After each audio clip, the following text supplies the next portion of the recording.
नमस्कार दोस्तों, आपका फिर से बहुत बहुत स्वागत है आपके अपने चैनल आओ बातें करें। दोस्तों, अगर आप हरिद्वार जाते हैं और कनखल ना जाएं तो आपकी यात्रा अधूरी सी रहती है, क्योंकि जिस प्रकार वाराणसी को भोलेनाथ की नगरी कहा जाता है, भोले शंकर की नगरी कहा जाता है, ठीक उसी प्रकार कनखल को दक्ष की नगरी कहा जाता है। ये राजधानी थी दक्ष प्रजापति की। दोस्तों, प्रजापति जाति की अपने कार्य के प्रति निष्ठा देखकर, अपने काम के प्रति समर्पण देखकर ब्रह्मा ने उन्हें पुरस्कृत करते हुए उन्हें ये प्रजापति नाम दिया। इनके आराध्य देव थे दक्ष प्रजापति, जो कि ब्रह्मा के ही पुत्र थे। दोस्तों, हम सभी जानते हैं सृष्टि को चलाने के लिए 3 देव माने जाते हैं, ब्रह्मा, विष्णु और महेश, और इन्हीं ब्रह्मा के पुत्र थे दक्ष प्रजापति। दक्ष प्रजापति राजा थे और उनकी राजधानी थी कनखल। दक्ष प्रजापति को ब्रह्मा के द्वारा वरदान भी प्राप्त था कि उनके धड़ पर किया गया कोई भी वार उनकी मृत्यु का कारण नहीं बनेगा। मतलब शरीर को चाहे जितना भी घायल कर दो, वो जख्म अपने आप भर जाएगा और दक्ष प्रजापति की मृत्यु उसके कारण नहीं होगी। दोस्तों, दक्ष प्रजापति एवं भोले शंकर के बीच मतभेद था और मतभेद के विषय में 2 कहानियाँ प्रचलित हैं। पहली कहानी ये है कि दक्ष प्रजापति ने अपनी पुत्रियों की शादी चंद्रदेव के साथ की थी।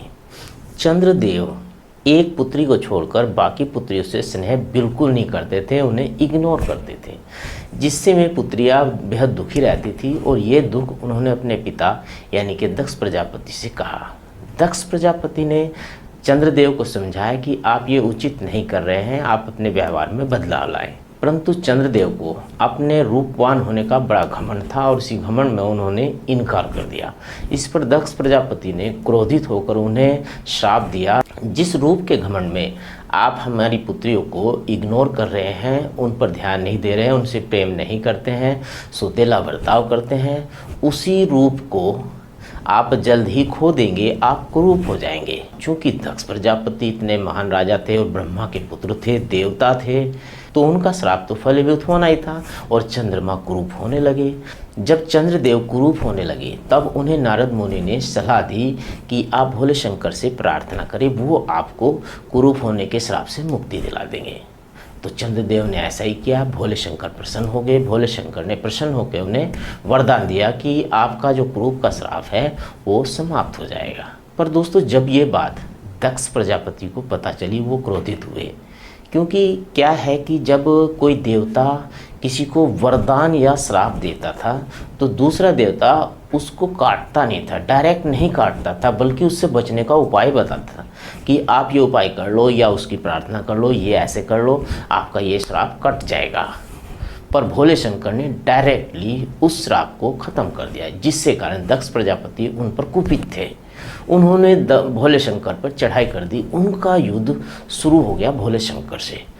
भोले शंकर तो महाबलशाली देवता थे ही, पर दक्ष प्रजापति भी कम नहीं थे।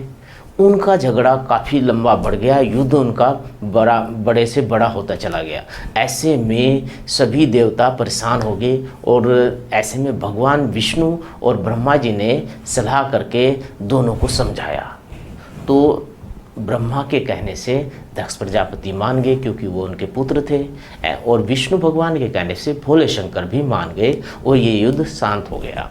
दोस्तों, इस युद्ध से एक बात पता चलती है कि महादेव तो महाशक्तिशाली थे ही, पर दक्ष प्रजापति भी महाशक्तिशाली थे, क्योंकि एक महाशक्तिशाली देवता ही दूसरे महाशक्तिशाली देवता से युद्ध कर सकता है।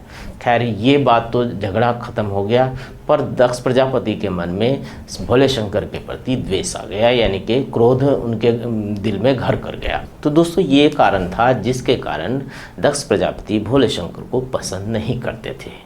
पीछे आप देख रहे हैं भगवान दक्ष का मंदिर है, जिसकी सुंदरता आप देख ही सकते हैं, और दक्ष प्रजापति के मंदिर में दर्शन कर कर आप पुण्य के भागी बने। तो चलिए मंदिर में चलते हैं।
दोस्तों कैसा लगा आपको दक्ष प्रजापति का मंदिर? अगर आप हरिद्वार आते हैं तो दक्ष प्रजापति के मंदिर में अवश्य जाना चाहिए, इससे आपको पुण्य की प्राप्ति होगी।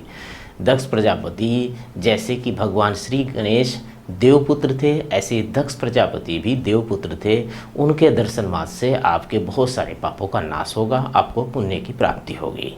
तो दोस्तों ये था वीडियो का पहला भाग। दूसरे भाग में हम जानेंगे माता सती की भोले शंकर से शादी कैसे हुई। तो मिलते हैं नई वीडियो में नई जानकारी के साथ, तब तक के लिए नमस्कार, जय हिंद।